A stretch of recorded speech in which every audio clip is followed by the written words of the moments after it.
আবারও জয়ের নায়ক বোলাররা। তাদের নৈপুণ্যে ৬ বছর পর ক্যারিবিয়ানদের বিপক্ষে সিরিজ জিতল বাংলাদেশ। এক ম্যাচ হাতে রেখেই সহজ জয় পেল টাইগাররা। দ্বিতীয় টি-টোয়েন্টিতে পুঁজি মাত্র ১২৯ রানের। এত কম রান নিয়েও ওয়েস্ট ইন্ডিজের বিপক্ষে ম্যাচ জিতবে বাংলাদেশ, তা হয়তো অনেক ভক্তই ভাবতে পারেননি। তারপরও কারো কারো মনে আশার আলো জ্বলছিল প্রথম টি-টোয়েন্টি দেখার পর থেকে। শেষ পর্যন্ত প্রথম টি-টোয়েন্টির মতো আরও একটি দুর্দান্ত জয় পেল বাংলাদেশ। বোলিং নৈপুণ্যে ক্যারিবীয়দের ১০২ রানে অল আউট করে টাইগাররা। এতে সিরিজের এক ম্যাচ হাতে রেখেই সিরিজ নিশ্চিত করেছে লাল সবুজ জার্সিধারীরা। এর আগে সিরিজের প্রথম টি-টোয়েন্টিতে শ্বাসরুদ্ধকর লড়াইয়ে ৭ রানে জিতেছিল বাংলাদেশ। কিংস্টাউনে টস হেরে ব্যাটিংয়ে নেমে শুরুটা ভালো হয়নি বাংলাদেশের। আর্নেস্ট ভ্যালি স্টেডিয়ামে বৃষ্টিবিঘ্নিত দিনে একের পর এক ব্যাটারদের আসা যাওয়া। ম্যাচের শুরু থেকেই বাংলাদেশের উপর চেপে বসেছিল উইন্ডিজ বোলিং লাইন আপ। আরও একবার লাল সবুজের ত্রাতা হয়ে আসেন শামীম পাটোয়ারি।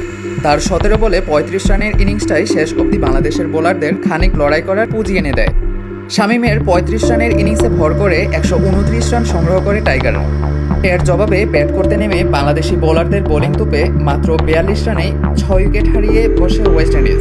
এরপরে জুটি গড়ে দলকে টেনে তোলার চেষ্টা করেন আকিল হোসেন ও রুস্টন চেজ।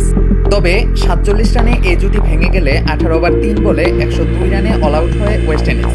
২৭ রানে জয় পায় বাংলাদেশ। ২০১৮ সালের পর প্রথমবার ওয়েস্ট ইন্ডিজকে টি-টোয়েন্টি সিরিজে হারালো বাংলাদেশ। তাসকিন একাই নিয়েছেন ৩ উইকেট।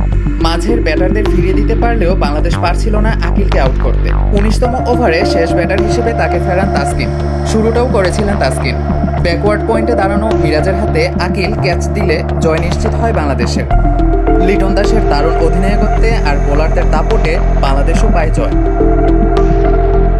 ওয়েস্ট ইন্ডিজের বিপক্ষে টি-টোয়েন্টিতে বাংলাদেশ প্রথমবার সিরিজ জিতেছিল ২০১৮ সালে। ৩ ম্যাচের ওই সিরিজ টাইগাররা জেতে ২-১ ব্যবধানে।